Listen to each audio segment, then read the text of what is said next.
Continue aqui no NTV News. Uma ótima noite para você. A partir de agora, as notícias de Patos de Minas e região são destaque aqui conosco. Dada a largada no período de campanha eleitoral para o pleito de 2022, no NTV News de hoje a gente te mostra quem são os candidatos a deputado estadual e federal e a governador e a lista dos que vão representar Patos de Minas nestas eleições e mais. O feriado é marcado por disparos e apreensões de arma de fogo em Patos de Minas. Minas Gerais lidera ranking de acidentes de trânsito. Novas regras do auxílio-doença visam agilizar concessão do benefício a quem aguarda há mais de 30 dias. Mulheres são maioria no eleitorado, mas pouco representadas no cenário político. Essas e outras notícias a partir de agora no NTV News, que está no ar.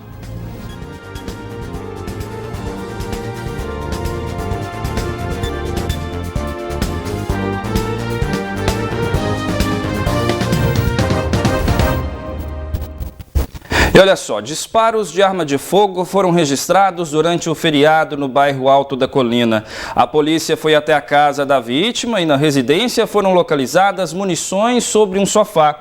O homem foi preso pela posse ilegal das munições. Na casa ainda foi localizado um revólver calibre 38. O homem disse que, após ser vítima dos disparos, foi por 6 vezes atrás dos suspeitos do fato para acertar as contas, porém não os encontrou. E outro homem foi preso por porte ilegal de arma de fogo e disparo em via pública. A informação é de que houve uma briga na rua Manuel dos Santos, no bairro Santo Antônio, com disparos de arma de fogo. Quando a polícia chegou ao local, os envolvidos já haviam fugido. Mas, após rastreamentos e buscas, as guarnições conseguiram localizar o suspeito. Foi apreendido um revólver também calibre 38 com munições intactas e 2 cartuchos deflagrados. Munições foram apreendidas neste feriado em Santana de Patos. A polícia militar recebeu informações que 2 indivíduos estavam portando uma arma de fogo no distrito. Após rastreamentos, foi procedida a abordagem de um veículo, onde estavam suspeitos. Após diligências no imóvel dos indivíduos, foram localizadas munições de arma de fogo e balanças. Infelizmente, os acidentes comuns nas rodovias mineiras são muito comuns nas rodovias mineiras. Em 2021, foram pelo menos 6 mortes por dia. Com esses dados, o estado de Minas Gerais foi o campeão de acidentes de trânsito com mortes e feridos entre os estados brasileiros. Dona Flora ainda vive a dor da perda do primogênito. Mais de um mês após a tragédia, ela e o marido juntam forças para seguir sem Douglas, conhecido como Tuca, um filho amado e pai presente. Porque era uma pessoa muito boa. Ele tinha assim, aquela atenção de não só ocupar comigo, mas o pai dele, mas com a família toda. Era um pai carinhoso com a filha. Lutou para formar a filha e tem uns 3 anos que a filha formou em dentista e ele estava lutando para montar o consultóriozinho dela. Não chegou a ver isso. Douglas, de 51 anos, foi vítima de mais um acidente fatal no anel rodoviário de Belo Horizonte. A estrada, com 26 quilômetros de traçado, foi construída na década de 1950 para desafogar o tráfego de cargas da capital. São 3 BRs, 120 mil veículos e média de 270 acidentes a cada ano. No dia 10 de junho, uma carreta carregada de cerveja bateu em 3 caminhões e 5 carros no quilômetro 538 da rodovia federal. Colisões assim são recorrentes naquele trecho. Eu acho que já era muitos anos, devia tomar providência. Que às vezes as pessoas acontece, os prefeitos vão deixando para depois, nunca tem dinheiro. Não é não? Isso é uma vergonha. Esses trem perigosos tem que ter dinheiro, nem que pedir emprestado, né?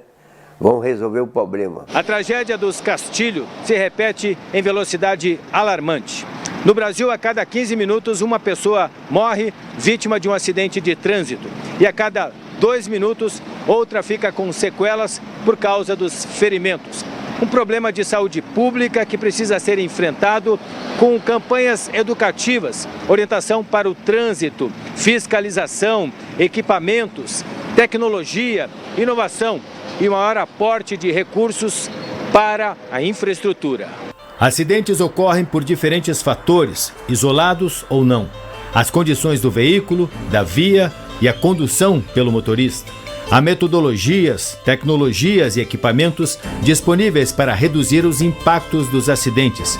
Esse conceito é conhecido como rodovias que perdoam.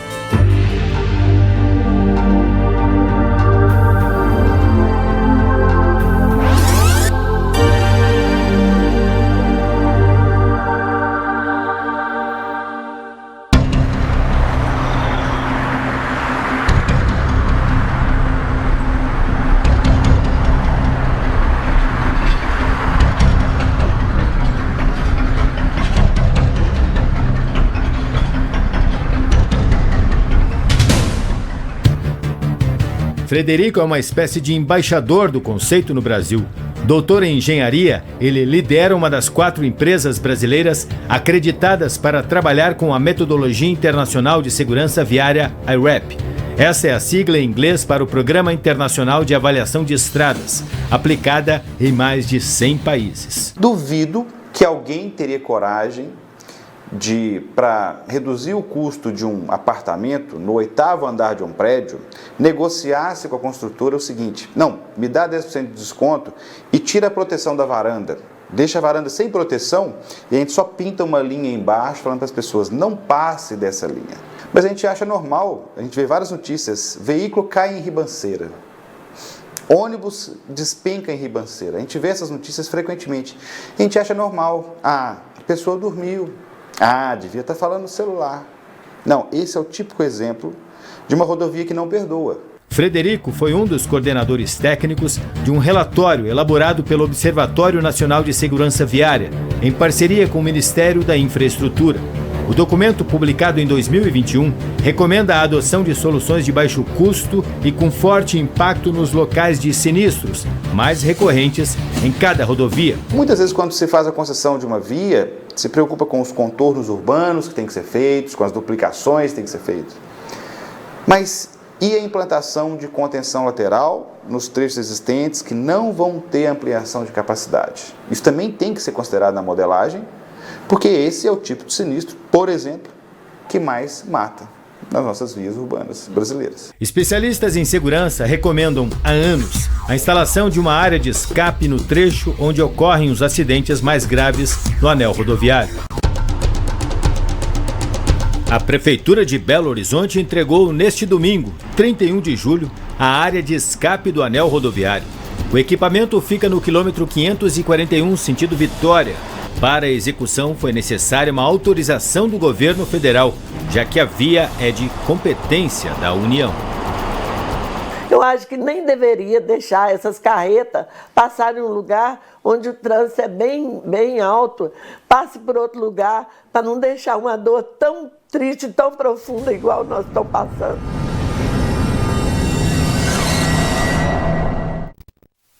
Essas áreas de escape das rodovias, elas são extremamente importantes, afinal de contas, evitam acidentes. Você se recorda quantos acidentes a gente já mostrou aqui na NTV, ali naquela curva da Catiara, próximo à Serra do Salitre? Pois é, a maioria dos acidentes agora são evitados porque lá foi construída essa área de escape. Ela é fundamental. A gente faz um rápido intervalo e na volta falamos sobre redução no preço da gasolina. Passa de R$ 3,71 para R$ 3,53 o litro para as distribuidoras. E novas regras do auxílio-doença visam agilizar concessão do benefício a quem aguarda há mais de 30 dias. Vamos agora com o giro de notícias do NTV News. A Petrobras reduziu nesta terça-feira o preço de venda do litro da gasolina para as distribuidoras em 18 centavos. O preço cai de R$ 3,71 para R$ 3,53, queda de 4,8%. Serão pagas nesta terça-feira as 2 primeiras parcelas do Auxílio Brasil, que é um benefício emergencial para compensar o aumento dos combustíveis neste ano. Cerca de 245 mil taxistas vão receber. O valor de cada parcela é de R$ 1.000. Como será pago em dobro, equivalente aos meses de julho e agosto, cada motorista receberá, portanto, R$ 2.000. O dinheiro será depositado nas contas poupança social digital e poderá ser movimentado em até 90 dias por meio do aplicativo Caixa Tem. Se não, retorna aos cofres da União. Tem direito ao benefício os motoristas de táxi registrados nas prefeituras, titulares de concessões ou que tenham alvarás expedidos até o dia 31 de maio. De acordo com um relatório divulgado essa semana pela Agência Nacional de Telecomunicações, a Anatel, durante o primeiro semestre de 2022 foram registradas um total de 951,3 mil reclamações contra prestadoras de serviços de banda larga fixa, TV por assinatura e telefonias móvel e fixa. De acordo com a Anatel, o número de queixas apresentadas junto ao Serviço de Atendimento ao Consumidor representa um volume de 6,5% menor do que o registrado no segundo semestre de 2021. Uma nova medida que está em vigor até o fim deste mês pode ajudar quem está aguardando perícia para testar incapacidade temporária pelo INSS. O objetivo é agilizar a concessão do benefício para quem está esperando há mais de 30 dias. Na tentativa de sanar a sobrecarga no atendimento, o INSS, juntamente com o Ministério do Trabalho e Previdência, publicaram uma portaria para agilizar a concessão de auxílio-doença. A proposta é que laudos e atestados médicos possam substituir as perícias médicas, uma das principais causas do atraso para a liberação do benefício. A análise documental online pode ser solicitada no caso de o segurado estar há mais de 30 dias aguardando a marcação da perícia. Tem algumas coisas importantes aqui que o segurado deve se atentar. A primeira delas é que esse relatório médico ele pode ter no máximo 30 dias, desde a data que ele foi emitido até a data que o segurado vai fazer o pedido do benefício. E é importante que esse relatório ele venha descrevendo qual que é a doença ou o acidente ali que aquele segurado sofreu e que acarretou uma incapacidade para o trabalho. Tem que vir, de preferência, com o CID, e também é importante constar o período em que esse segurado precisa ficar afastado do trabalho. A documentação deve ser enviada pelo portal do Instituto em meu.inss.gov.br.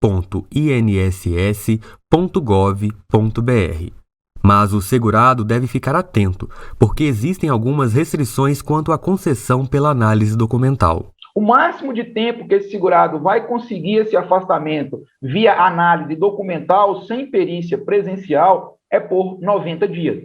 Então, seja pedidos intercalados ou uma concessão consecutiva, ela não vai ultrapassar 90 dias. Se ele estiver solicitando ali um benefício de auxílio acidente, que é um benefício decorrente de um acidente que deixou uma sequela que reduziu a capacidade laborativa do trabalhador, aí ele não vai conseguir fazer via análise documental. Esse procedimento que dispensa a perícia médica estará em vigor até o final deste mês, podendo ser prorrogado a critério do INSS.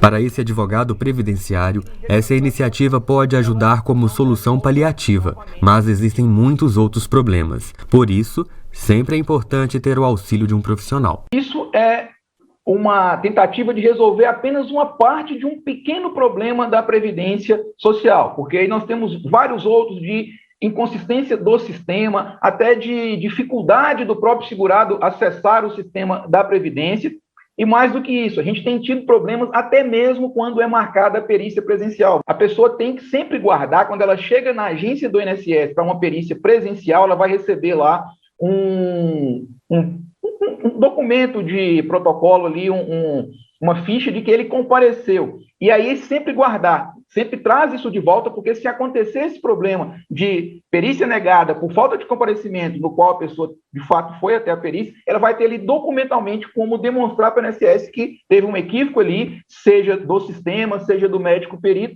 de que ele compareceu, e aí eles vão apurar o que aconteceu, vai abrir um procedimento, e se for o caso, o benefício vai ser concedido. E daqui a pouco no NTV News, mulheres são maioria no eleitorado, mas pouco representadas no cenário político. E é dada largada no período de campanha eleitoral para o pleito de 2022. No Brasil, 53% dos eleitores são mulheres e, apesar de ser a maioria do eleitorado e das políticas de igualdade de gênero no cenário político, elas ainda são menos representadas. De acordo com o TSE, os homens correspondem a 67% do total de pedidos de candidatura para o pleito de outubro, o que representa quase o dobro do total de mulheres. Dos mais de 156 milhões e 400 mil eleitores que vão poder participar do pleito deste ano, 53% são mulheres, o que representa um pouco mais de 82 milhões e 300 mil eleitoras. E 74 milhões são homens, o que equivale a 47%. O estado de São Paulo, que sozinho detém 22% dos eleitores do país, tem cerca de 18 milhões e 300 mil mulheres aptas ao voto, enquanto os homens somam 16 milhões e 200 mil. Na segunda posição do ranking, o eleitorado mineiro é formado por 8 milhões e 500 mil mulheres e 7 milhões e 700 mil homens. Já no Rio de Janeiro, terceiro maior colégio eleitoral brasileiro, 6 milhões e 900 mil votantes são do gênero feminino e 5 milhões e 900 mil do gênero masculino. Mas esses números expressivos ainda não se refletem em assentos políticos e de poder. Segundo o TSE, nesses espaços, as mulheres continuam pouco representadas. Nas eleições gerais de 2018, apenas 6 das 81 vagas do Senado Federal foram conquistadas por mulheres. Na Câmara, dos 513 eleitos, somente 77 eram do sexo feminino. E em 2018, apenas uma governadora foi eleita. Para incentivar a entrada e a permanência das mulheres na política, o TSE lançou em junho de 2022 a nova campanha Mais Mulheres na Política 2022. A campanha enfatiza a diferença entre o Brasil real, de forte presença feminina, e o Brasil político, universo no qual as mulheres ainda são minoria. Na avaliação do presidente da Corte, ministro Edson Fachin, a democracia sem a expressão do feminismo se atrofia e se torna uma mera formalidade e perde a representatividade. Para o ministro, a democracia, para ser plena, tem que apresentar a sua face feminina. E a questão de representatividade também, né? E olha só, foi dada a largada para mais um período de campanhas eleitorais. A partir de agora, todos com registros de candidaturas junto ao TSE estão autorizados a pedir votos nas ruas. Vejamos alguns números e curiosidades sobre os candidatos em Minas Gerais. Em Minas Gerais, o total de candidatos para todas as vagas alcançou 2.500, número 5,1% maior que nas últimas eleições gerais em 2018, quando houve 2.374 candidaturas. 10 candidatos estão na disputa ao cargo de governador em Minas Gerais, registrados no TSE. Cabo Tristão, do PMB, Carlos Viana, do PL, Indira Xavier, da UP, Calil, do PSD, Lorene Figueiredo, do PSOL, Lourdes Francisco, do PCO, Marcos Pestana, do PSDB, Renata, do PCB, Vanessa Portugal, do PSTU e Zema, do Novo. São 5 mulheres e 5 homens, a primeira vez com equilíbrio de gêneros no estado. Todos eles já disputaram cargos eletivos públicos, mas apenas 2 ao cargo de governador, Zema e Vanessa Portugal. 2 candidatos se declararam pretos, 2 pardos, os demais se declararam brancos. 2 candidatos nasceram em outros estados, Indira Xavier, em Alagoas, e Lorene Figueiredo, no Rio de Janeiro. Ainda em Minas Gerais, 9 candidatos estão na disputa pelo cargo de senador. A deputado federal estão registrados no TSE 1.071 nomes para disputar as 53 cadeiras disponíveis, uma média de 20 por vaga. A deputado estadual estão registrados 1.382 candidatos, que disputam 77 cadeiras disponíveis, média de 17 por vaga. Dos candidatos a deputado federal por Minas Gerais, 5 são de Patos de Minas: Anisdei Lima, João Batista de Oliveira, o João Marra, José Eustáquio de Faria Júnior, José Eustáquio Rodrigues Alves. Já a deputada estadual 13 são de Patos de Minas. Águida Helena Vieira, Belchor Luiz de Brito, Sargento Brito, Brás Paulo de Oliveira Júnior, Carlúcia Ferreira, Doutor Eli, Isaías Martins de Oliveira, José Lucilo da Silva Júlio, Ludmila Fonseca Azevedo Falcão, Marco Aurélio Ferreira Atanásio, o Major Aurélio, Marilene Pereira Silva, Nergiton Geraldo de Souza, Rildo Rodrigues do Carmo e Tiago Queiroz. Os registros de candidatura serão analisados pelo TRE de Minas Gerais, que verifica o cumprimento dos requisitos de elegibilidade e se há alguma causa de inelegibilidade. Os julgamentos dos pedidos devem ser concluídos até o dia 12 de setembro, 20 dias antes da realização do primeiro turno, que ocorre no dia 2 de outubro. Cotado como deputado federal pelo Avante, Arnaldo Queiroz, ex-candidato a prefeito de Patos de Minas, desiste da eleição. De todas as candidaturas para deputado federal oriundas de Patos de Minas, a do advogado Arnaldo Queiroz era a única que ainda não havia sido confirmada. Eu não me preparei para ser candidato, eu não articulei, eu não ocupei as redes sociais. Pelo contrário, depois da eleição de 2020, eu respeitosamente me recolhi. Respeitosamente eu digo, respeitando a vontade do eleitor manifestado nas urnas. Portanto, em momento algum, eu fiz qualquer gesto ou qualquer iniciativa para ser candidato a deputado federal agora em 2022. Queiroz afirma que havia aceitado a proposta da candidatura após ter sido procurado com insistência por lideranças políticas da cidade e pela direção estadual do Partido Avante. Existe uma viabilidade matemática. Eu, então, em consideração ao pedido do deputado Tibé, em consideração às dezenas de pedidos aqui do pessoal mais chegado, mais amigo, eu autorizei que o Avante colocasse o meu nome na ata como candidato a deputado federal. Autorizei apenas para verificar como é que o cenário ia ficar. Exatamente porque, quando eu autorizei, o Janones ainda não havia declinado da possibilidade de ser candidato à presidência da República. Segundo a projeção do Avante, com André Janones se candidatando para uma vaga na Câmara dos Deputados, o partido conseguiria puxar mais um deputado federal, o que facilitaria o caminho para Arnaldo Queiroz. Hoje, do ponto de vista matemático, só há uma candidatura viável a deputado federal, que é a minha. Contudo, considerando que nós temos 4 candidatos e considerando que a essa altura é muito difícil fazer uma composição, é difícil sentar todo mundo à mesa, olha, quem é que vai abrir mão aqui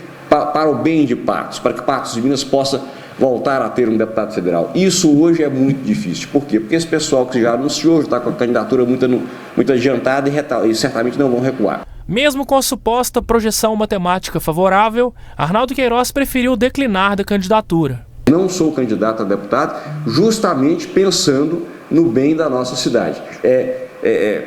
É inaceitável que Patos permaneça por mais 4 anos sem ter um representante na Câmara Federal. Contudo, a minha previsão, infelizmente, é que isso deve acontecer. E no próximo bloco tem análise da notícia. O prefeito diz que ainda vai avaliar a municipalização das escolas estaduais em Patos de Minas. E explica quais alternativas para barrar aumento da tarifa social exigida pela Pássaro Branco do transporte coletivo do município.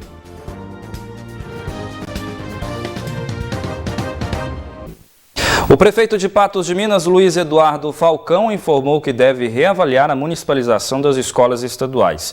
Segundo o chefe do Poder Executivo, alguns pontos da mudança, como a aposentadoria dos servidores, podem ser negativos para o governo municipal. Pois é, esse é um tema bastante discutido em todo o estado de Minas Gerais. Em Patos de Minas, 3 escolas devem se tornar municipais nos próximos anos.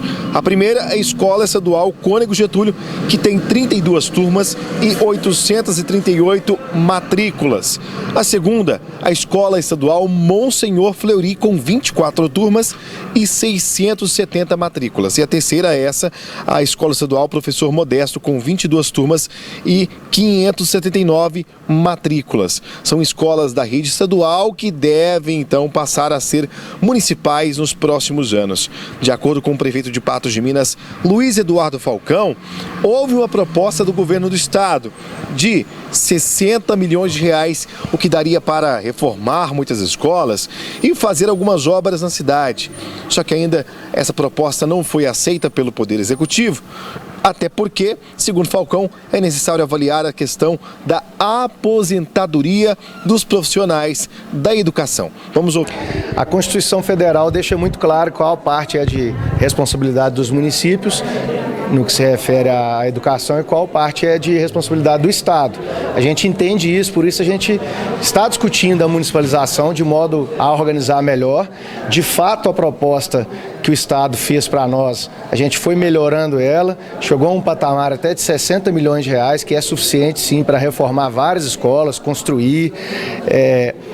O Estado assumiria a parte de mão de obra, né, dos funcionários, só que a nossa preocupação é quando esses funcionários se aposentarem, aí o município teria que assumir isso. Então a gente está em discussão, não tem nenhuma pressa em relação a esse assunto por parte do município, enquanto não for 100% viável para o município, para os servidores, para todo mundo, principalmente com foco no aluno, a gente não vai aprovar nada precipitadamente, né? A gente não vai fazer isso esse ano, posso adiantar para vocês aqui, e isso segue em discussão. No caso, se fosse para acontecer, a mão de obra seria do Estado, por exemplo, os professores não teriam que sair das suas escolas. Sim, o compromisso do Estado seria de assumir isso. Nossa preocupação é com o futuro. Agora tudo bem, realmente financeiramente é viável, as responsabilidades ficariam por conta do Estado, mas como eu disse, tem que pensar a médio e longo prazo, com a aposentadoria dos servidores, como é que a gente assumiria isso, entender direitinho se vai haver incremento nos repasses para a gente absorver essa maior necessidade de mão de obra. Então é um projeto que não pode ser feito com pressa, a gente está discutindo com a calma e com o cuidado que ele merece. Enquanto isso, os profissionais da área da educação seguem no impasse e sem saber o que vai acontecer nos próximos meses em Patos de Minas. As imagens são do Gustavo Brito, Rafael Ribeiro, direto para o jornalismo da NTV. E com essa a gente abre a análise de notícias dessa terça-feira aqui no NTV News. E aqui ao meu lado o jornalista e apresentador Gui Boaventura, que comenta a notícia. Boa noite, Gui, seja bem-vindo. Boa noite para você, Matheus. Boa noite ao nosso telespectador. Um verdadeiro balaio de gato essa movimentação aí em torno das escolas, né? A repassagem das escolas para o município, com a competência do funcionalismo, dos professores ficando a cargo do Estado. Como é que vai funcionar isso, hein? Quem é que vai fazer o que vai ser ministrado na escola? Vai ficar na competência de quem? O professor vai ganhar do Estado, mas tem que obedecer ao município, não vai ter ingerência do Estado. Como é que vai ser essa situação? Verdadeiro balaio de gato. Vai ficar uma miscelânea e esse funcionário, esse professor, ele vai ficar recebendo do Estado até se aposentar. Um dia ele vai se aposentar. Porque o dinheiro vem aí 60 milhões de reais para reformar a escola, para construir escola, para etc, etc. Ótimo, isso é um cheque pré-datado, né? Te dou 60 milhões agora, mas a conta, você vai me dando cheque pré-datado aqui, a conta você vai pagar quando acabar esses 60 milhões. É um negócio muito mal explicado, que até, sabe, eu fico assim, meio apreensivo, porque o próprio prefeito não sabe explicar direito a situação. Ele fica meio indeciso, meio inseguro, você viu aí Eu também ficaria inseguro com uma situação dessa. Porque a Constituição Federal manda que o ensino fundamental seja de responsabilidade do município. Ótimo! Mas e o que já está aí, que era lá da Constituição passada, que era lá de anos anteriores, que estava em outra época? Por que não resolveram agora? Por que não resolveram antes? Vão resolver agora, aqui em Patos de Minas.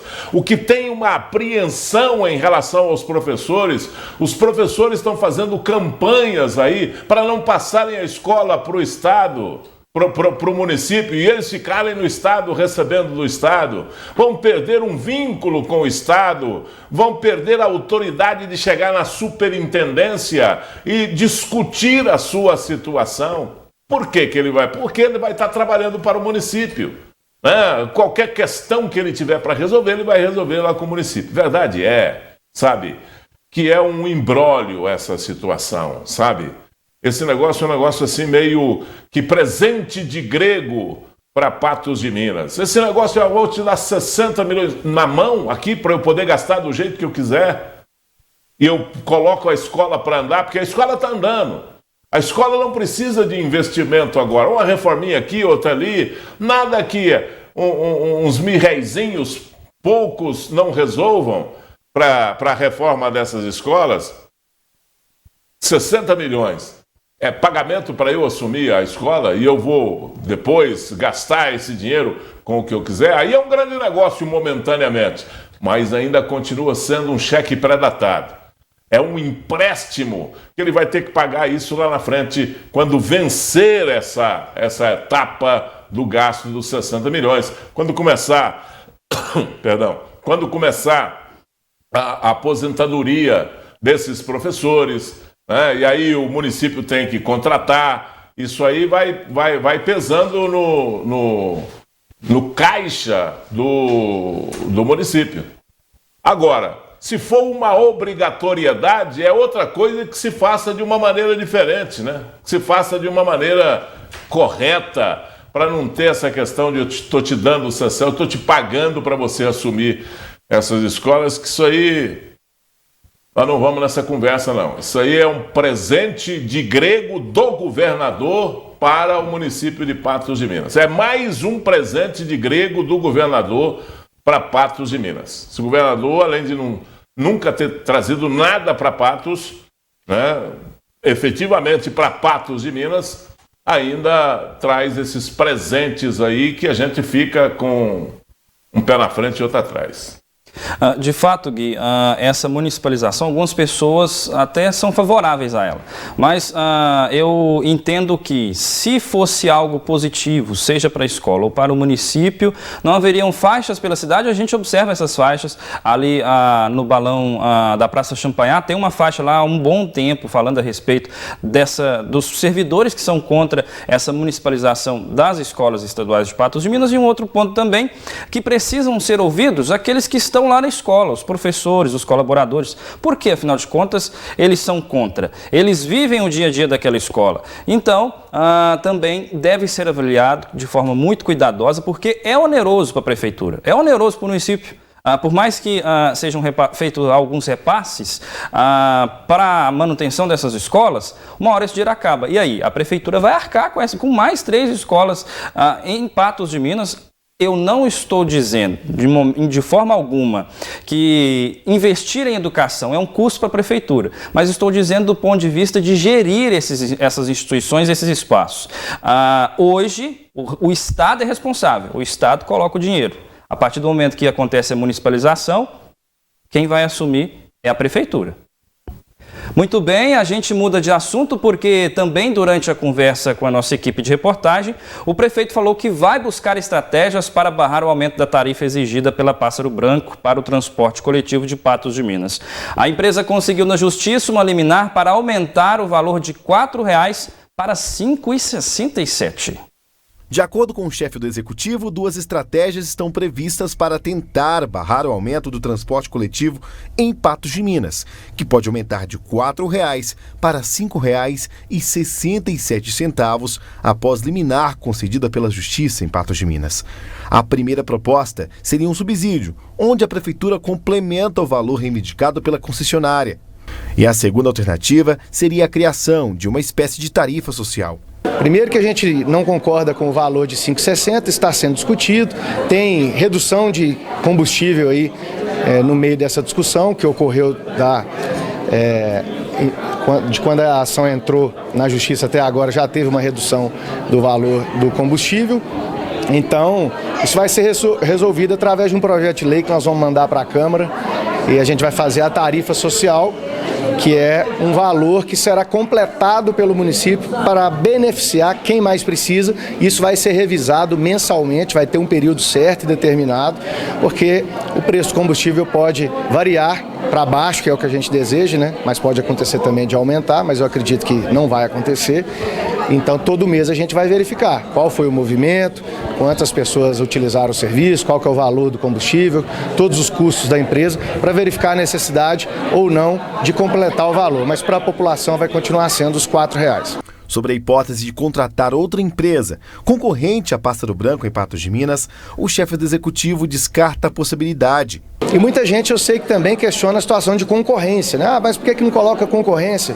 Olha, primeiro deixar claro que a Pássaro Branco teve o seu contrato com o município renovado por 10 anos no governo anterior ao meu. Então existe um contrato, existem regras, a empresa tem uma segurança jurídica, tudo pode ser rediscutido, mas não é tão simples assim. E segundo, que eu não conheço nenhuma cidade do porte de Patos de Minas que tem 2, 3 empresas de ônibus. Eu não tenho um estudo especializado em mãos para dizer que é inviável, mas eu desconfio que seja, porque eu não vi nenhuma cidade até hoje com mais de uma empresa. Então, mesmo se houvesse mais de uma empresa, não haveria essa concorrência do modo que a gente gostaria, que cada um vai baixar o preço e vai concorrer e quem for mais barato vai conseguir pegar os passageiros todos. Na verdade, a cidade, como acontece aonde existe mais de uma empresa, ela vai ser dividida por área e os critérios para se definir o valor da tarifa serão os mesmos. Falcão ainda não disse quanto a negociação com a Pássaro Branco vai custar para os cofres do município. Uma equipe de finanças está estudando possibilidades que a negociação seja feita o mais rápido possível, evitando uma greve por parte da empresa. Cobrar a empresa, a gente tem cobrado as melhorias, mas eles têm justificado, desde quando nós entramos em janeiro do ano passado, a dificuldade de manter o serviço de pé do jeito que está, com os valores que estão sendo colocados. Mas eu tenho muita confiança na resolução desse problema, em ampliar o serviço, como vai ser ampliado, se Deus quiser, e melhorar o atendimento para a população que precisa do ônibus para trabalhar, para acessar a saúde pública ou até particular. Enfim, é um serviço que atende dezenas de milhares de patentes diariamente. Gui, a Pássaro Branco, ela teve o aumento da passagem permitida em janeiro deste ano. A passagem era R$ 3,20 no cartão e R$ 3,50 no dinheiro. Passou para R$ 4,00, tanto faz se for dinheiro ou se for cartão. Com a promessa de melhorias no atendimento a novos bairros da cidade e também ampliação de horários. Só que hoje, consultando a planilha de horários da aviação Pássaro Branco, alguns bairros aos fins de semana têm o coletivo, mas de 2 em 2 horas. Então isso impulsiona as pessoas a não quererem andar no coletivo, porque os compromissos não são de 2 em 2 horas. Mas a prefeitura agora vai bancar a Pássaro Branco? É mais ou menos assim? Não é a prefeitura que vai bancar a Pássaro Branco, é você. Andando ou não andando de ônibus, você vai bancar. É apenas de qual bolso que vai sair o dinheiro. Se é do bolso do lado esquerdo ou se é do bolso do lado direito. Para pagar a Pássaro Branco. Ela já ganhou uma liminar e me parece que o recurso não está andando. Então, mas está tudo certo, eu acho que aí é uma outra competência, uma outra discussão. Vamos discutir de onde vai sair o dinheiro. Se for para o preço da passagem, sai do bolso do usuário. Se não for do preço para o preço da passagem, vai sair do bolso de todo mundo. Do meu, do seu, independente se você anda ou não anda de transporte coletivo. Vai sair do caixa único da prefeitura, onde todo mundo paga lá os seus impostos, IPTU, ICMS, ISS, né? Um punhado de imposto, um punhado de taxa que se paga e dinheiro que vem para o caixa da prefeitura, com repasses do Estado, da União, vai tudo para esse caixa e desse caixa vai sair o dinheiro para subsidiar a Pássaro Branco. Eu não estou dizendo aqui que a Pássaro Branco não merece o aumento na tarifa do ônibus. Isso é uma outra discussão. É preciso que se divulgue qual é a comissão, quem é que está na comissão, e essa comissão precisa falar para dizer se está certo ou se está errado o preço da passagem. E é uma planilha, e não é só o preço do combustível que está nessa planilha ou que pesa nessa planilha. Entra salário, entra o preço do próprio ônibus, pneu, peça, impostos, um punhado de coisa que está nessa planilha, e um dos itens apenas é o óleo diesel, ou é o combustível. Apenas um desses itens. Agora, é preciso que essa planilha seja clara, como faz em todas as outras cidades que eu conheço. Essa planilha que seja divulgado o porquê que o custo da passagem, que é calculado pela despesa geral, dividido por despesa geral mais lucro, né? Dividido pelo número médio de usuários transportados. É uma conta simplista que eu estou fazendo aqui, um jeito simplista de explicar para você, mas é mais ou menos isso. Agora, isso precisa ser divulgado. Cadê a comissão? Quem é essa comissão? Que isenção tem essa comissão para fazer essa análise do preço do transporte coletivo em Patos de Minas? E aí é que vem a outra coisa. Por quê? Por que eu estou perguntando isso? Porque o dinheiro que vai usar para pagar esse subsídio é nosso. É seu daí que está me acompanhando aí. Está aí acompanhando. Esse dinheiro é dinheiro que você, que eu, você, todo mundo, paga imposto e vai para o caixa da prefeitura para ser administrado. E aí se resolve, para pacificar a situação, não, eu te pago aqui um subsídio e depois a gente discute isso lá para frente. Acho que não é um bom negócio. Acho que não é isso um acerto, como isso já aconteceu em outras épocas, e eu pensei da mesma forma, que não era uma maneira muito honesta, muito definitiva, porque isso é medida paliativa, e medida paliativa com dinheiro do povo. Isso não se faz. É preciso ser mais claro, é preciso ser mais transparente. Verdade é que é preciso que essa comissão que faz essa planilha venha a público e dê luz nessa informação, dê luz nessa planilha. Se é justo, quem é que vai discutir o justo para o preço da passagem? Ou é porque é ano eleitoral, a gente tem que fazer manobras para não desgastar ou para não contrariar o eleitor? Se for isso também, está tudo certo. É isso mesmo que acontece. Nós estamos cansados de ver isso acontecer.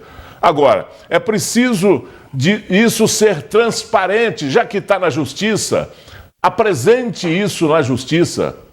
Olha, é justo, se é justo que o usuário pague pelo transporte coletivo.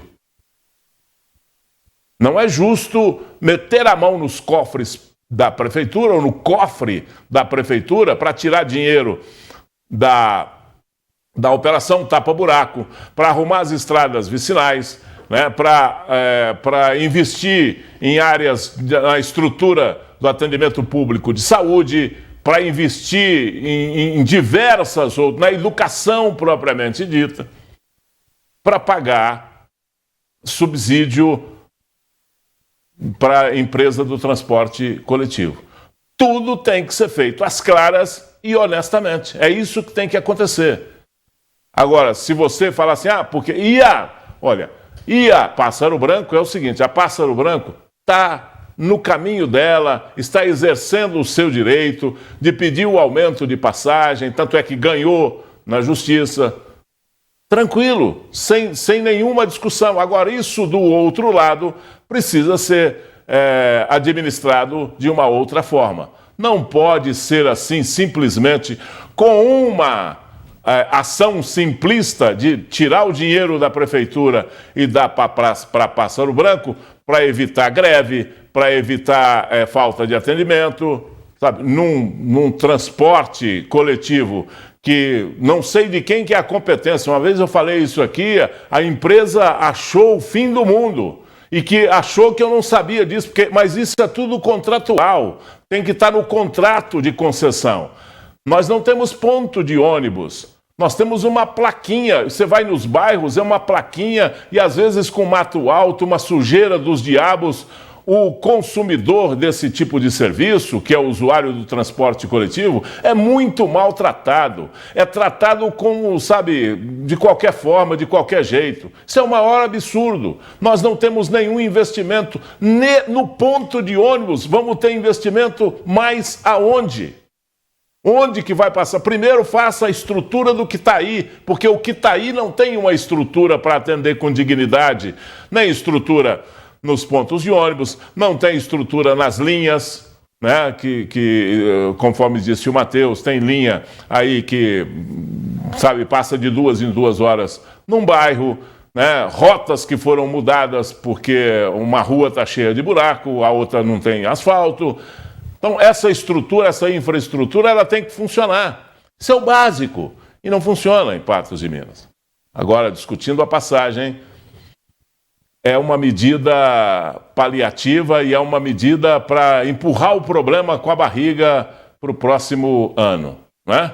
Não aumenta a passagem de 4 para 5,60 agora, mas a hora que chegar no fim do ano, vai se cobrar R$ 8,00 numa passagem aqui em Patos de Minas. É assim que vai ser? Cadê a planilha? Mostrem a planilha. Mostrem como é feita essa valoração da passagem do transporte coletivo em Patos de Minas. Isso é extremamente importante para o usuário, principalmente, e para nós que pagamos impostos. O patense, as pessoas precisam ser induzidas a utilizar o transporte público. E hoje, fazendo uma conta muito rápida, o valor da passagem... Esse negócio de induzir a usar o transporte coletivo, isso é bobagem. A pessoa só usa aquilo que precisa. Esse negócio porque o transporte coletivo, ele é bom para quem não tem o dinheiro para andar de carro, ele é bom para quem não tem a moto, para quem... Isso é a mesma coisa de falar que você tem que ir no campo de futebol, mesmo com o time perdendo, para apoiar o time. Isso é bobagem, isso é ilusão, isso é tapiação para o povo. Isso não existe. Mas, Gui, levando em consideração o valor da passagem atual hoje, é em torno de R$ 330 se uma pessoa utilizar o transporte 4 vezes ao dia, durante 20 dias no mês, em torno de R$ 330. Se acontecer esse aumento, vai ir para quase 450. Então, acaba que as pessoas preferem comprar uma moto, utilizar uma outra forma de transporte, até mesmo carros por aplicativo, do que o coletivo que... Só para terminar esse assunto, Matheus, ele não prefere, porque ele não tem o dinheiro para pagar a passagem. Ele não vai ter o dinheiro para comprar a moto. Porque se ele tivesse o dinheiro para comprar a moto, com 330, ele estava pagando a sua moto, estava andando de moto, estava andando, sendo dono do seu destino, andando com o seu próprio veículo. Mas não é assim. Muito bem, a gente vai para um rápido intervalo e na volta tem mais análise da notícia. Vacinação contra a Covid-19 em crianças de 3 a 4 anos é interrompida em Patos de Minas por falta de doses da Coronavac. E município entrega a reforma da unidade de saúde da família do bairro Alto da Colina, que era tão aguardada pelos moradores.